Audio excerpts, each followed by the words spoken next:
quest of the brave.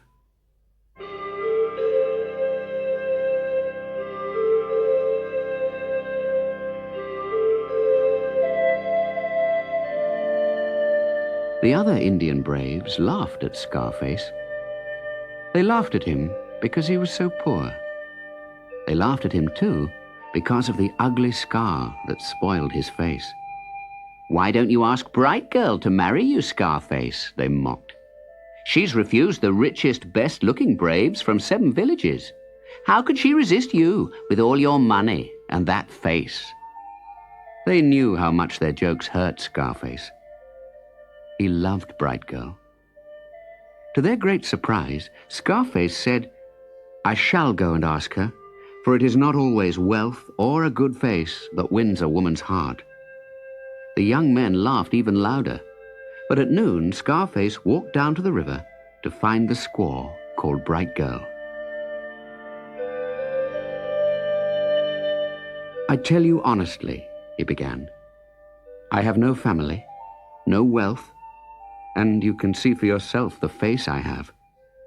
But if you care at all about the love in my heart, marry me." Bright Girl stared at him. She did not seem frightened by the scar, and she did not laugh at him. At last she said, "The sun spoke to me when I was young. He said, 'Never marry, for you are mine.'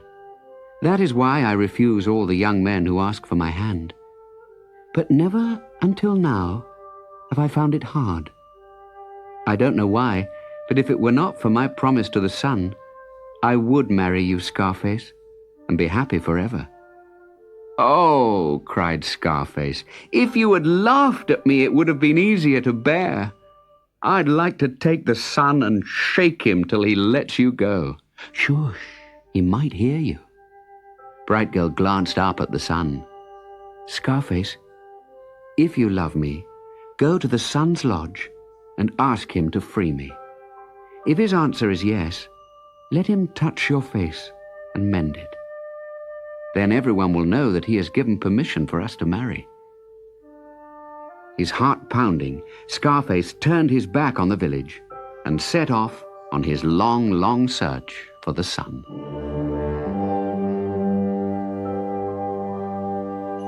He walked until all the food he had was gone. Then he lived on roots and berries and walked on day after day. And just when he thought he could go no farther, he met Skunk. "I'm looking for the sun's lodge," he told Skunk. "In all my travels, I've never seen it," said Skunk. "But Bear is wise. Why not ask Bear?" So Scarface asked Bear. "In all my travels, I've never seen the sun's lodge. But Badger might know. Why not ask Badger?" So Scarface asked Badger. "In all my travels, I've never seen the sun's lodge. Why not ask Wolverine?" So Scarface looked for Wolverine, but he was half dead with hunger and weariness before he saw his shadowy shape among the trees. And Wolverine told him bad news. "The sun's lodge is on the other side of the great water. Where is your canoe? How will you cross over?" Then, beyond the trees, Scarface glimpsed the wide, wide sea, which he'd never seen before. It stretched far, far away, farther than even his sharp eyes could see. He sat down on the shore and wept, unable to go on, unable to turn back. And when 2 eagles flew overhead, he told them his sad, sad story. "Now I shall never reach the sun's lodge, because it's on the other side of the wide, wide sea." The eagles swooped down and picked up Scarface and carried him across the ocean to the farthest shore. "There you are, young man," said one.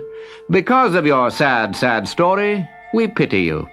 Follow that path, and you will find the sun's lodge." Scarface walked quickly up the steep, crumbling pathway. Scattered along the path, he saw coats of the finest buffalo hide, arrows with shafts of gold, moccasins sewn with a colored thread, and a headdress made from the plumes of every bird in the sky. He is rich indeed who owns these things, thought Scarface. But he did not touch them. Halt!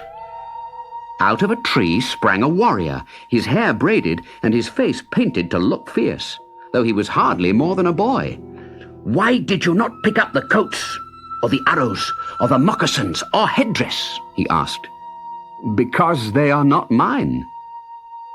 The warrior's painted face broke into a smile. I see you are an honest man. Come and shelter for the night in my father's lodge. Scarface bit his lip. I would do, but I really must go on till I reach the sun's lodge. The handsome brave laughed out loud. Of course, you don't know me. I am Morning Star, son of the great sun. So Scarface reached the sun's lodge, and stayed not just for a night, but for many, many days. But when he was summoned to meet the sun, he felt too shy to mention his love for Bright Girl. My son likes you, said the sun one morning. Stay and be his friend, but don't let him play near the lake of birds. The spike-bill birds peck men to death if they can. Outside the hut, Morning Star whispered to Scarface, Take no notice. I want to go to the lake. I'll cut the heads off those silly birds. And he ran ahead of Scarface, who chased him, calling, Stop! Come back! It's dangerous! The spike-bill birds looked harmless in the water, but as Morning Star ran down to the shore, they rose up like a rain cloud over his head and plunged at him, their sharp beaks stabbing and scratching. Scarface rushed forward, plunging in among the birds and scattering them. One by one, they flapped away across the lake.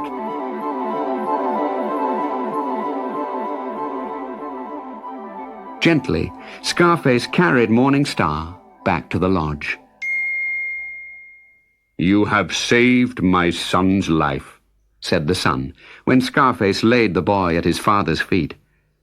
How can I ever repay you? Scarface wanted to answer. Twice he opened his mouth to speak, but was too afraid. You will be angry and destroy me.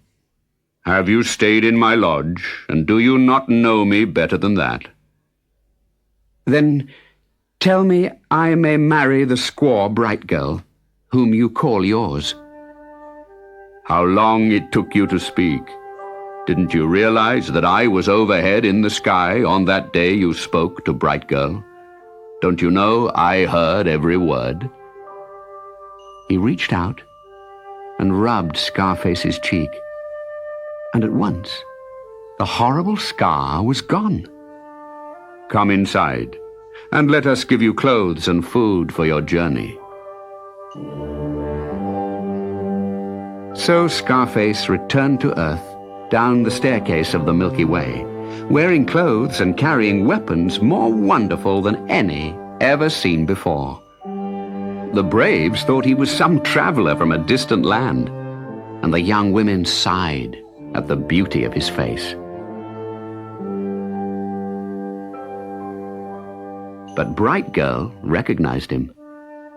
She came forward to greet him and carried his presents to his hut, and there she waited while he rested, and the village prepared for their wedding.